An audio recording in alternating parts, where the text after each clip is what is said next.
আমরা নবীর জন্মদিনে, বলেন সবাই মুখ ফুটে বলেন, আমরা নবীর জন্মদিনে তাই করব নবী যা করেছেন, রসুল জন্মদিনে যা করেছেন আমরা তাই করব, এর বাহিরে আমরা করব না। এবার আসেন, রসুল সাল্লাল্লাহু আলাইহি সাল্লাম জন্মদিনে কি করতেন?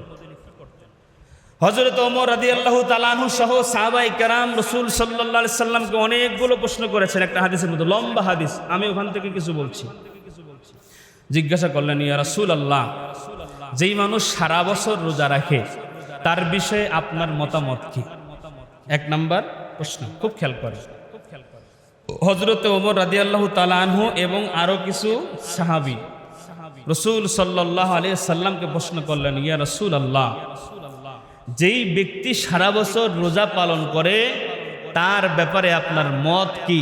রসুল বললেন, সে রোজা রাখেও নি, সে রোজা ভাঙ্গেও নি। তার মানে রসুল সাল্লাল্লাহু আলাইহি সাল্লাম সারা বছর রোজা রাখার প্রতি উৎসাহ দান করেন নাই।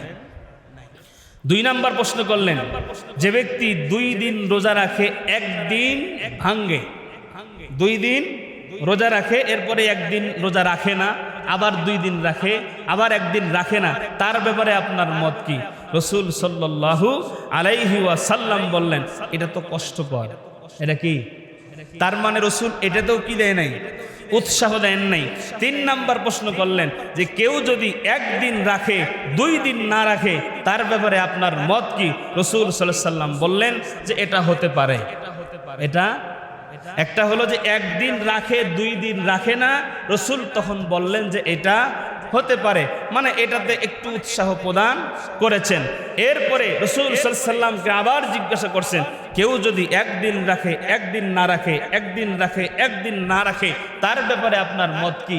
রসুল সাল্লাল্লাহু আলাইহি ওয়াসাল্লাম বললেন যে এটা তো সুন্দর, এটা আমার ভাই দাউদ আলাইহিস সালাম একদিন রোজা রাখতেন, একদিন রাখতেন না। জোরে কোন সুবহানাল্লাহ।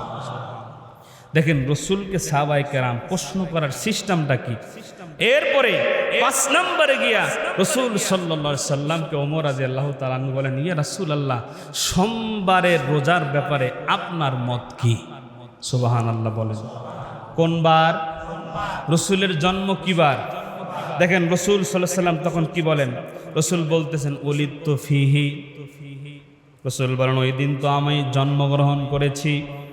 এরপরে বলতেছেন, ওয়া বুইসতু, আল্লাহ আমাকে সোমবারে নবুয়তি দান করেছেন। সুবহানাল্লাহ। এরপর রাসূল সাল্লাল্লাহু আলাইহি ওয়াসাল্লাম বলেন, উনজিলা আলাইয়া, আল্লাহ পাক রব্বুল আলামিন সোমবারে আমার উপরে কোরআন নাজিল করেছেন। সুবহানাল্লাহ। অতএব আমি এই সোমবারের দিনে রোজা পালন করে থাকি। সুবহানাল্লাহ।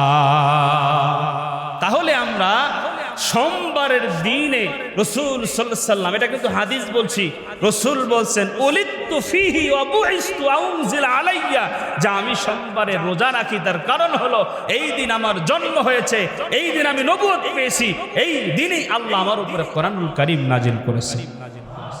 এখন একটা কথা আমাকে বলবেন, যে বলেন রসুল কি বাৎসরিক আমল করতেন না সাপ্তাহিক আমল করতেন?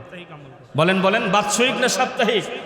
নবীজির জন্ম উপলক্ষে রসুল সাল্লাল্লাহু আলাইহি ওয়াসাল্লাম বাৎসরিক আমল করেন নাই, নবীজি সাপ্তাহিক আমল করেছেন। তো আমিও যদি রসুলের আশিক হতে চাই, আমাকেও সোমবারের দিনে রোজা পালন করেই রসুলের সুন্নতকে জিন্দা করার মাধ্যমে রসুলের আশিকের পরিচয় দিতে হবে। ঠিক?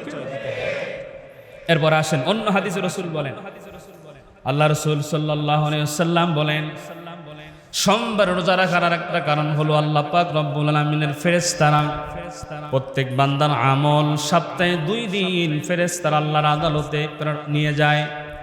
প্রত্যেক বান্দার আমল নামাগুলো আল্লাহ পাক রব্বুল আলামিনের কাছে হাজির করেন। এই বার হলো একটা সোমবার, আর একটা হলো বৃহস্পতিবার। এই দিনে আমি নবী সপ্তাহে 2 দিন রোজা পালন করি, একটা হলো সোমবার আর একটা হলো বৃহস্পতিবার। সুবহানাল্লাহ। আর আমি চাই যে আমার আমল নামাটা আল্লাহর দরবারে যখন ফেরেশতারা নিয়ে যাবে, আমি যেন সেই সময় রোজা অবস্থায় থাকি। সুবহানাল্লাহ। রাসূল সাল্লাল্লাহু আলাইহি ওয়াসাল্লাম সপ্তাহে রোজা রাখতেন কয়টা? একটা সোমবার আর একটা বৃহস্পতিবার। এই রোজা সম্পর্কে আরো বিস্তারিত অনেক আলোচনা এই হাদিসের শেষের অংশে আছে, আমি আর ওই দিকে যাচ্ছি না। শুধু এতটুকু আমি আপনাদেরকে বলতে চাই যে বলেন রাসূল সাল্লাল্লাহু আলাইহি ওয়াসাল্লাম সাপ্তাহিক আমল যেটা করতেন, এই আমলটা হলো সোমবারের দিনে কি করতেন? তা আমি যদি নবীজির আশেক হতে চাই আমাকে কি করা দরকার?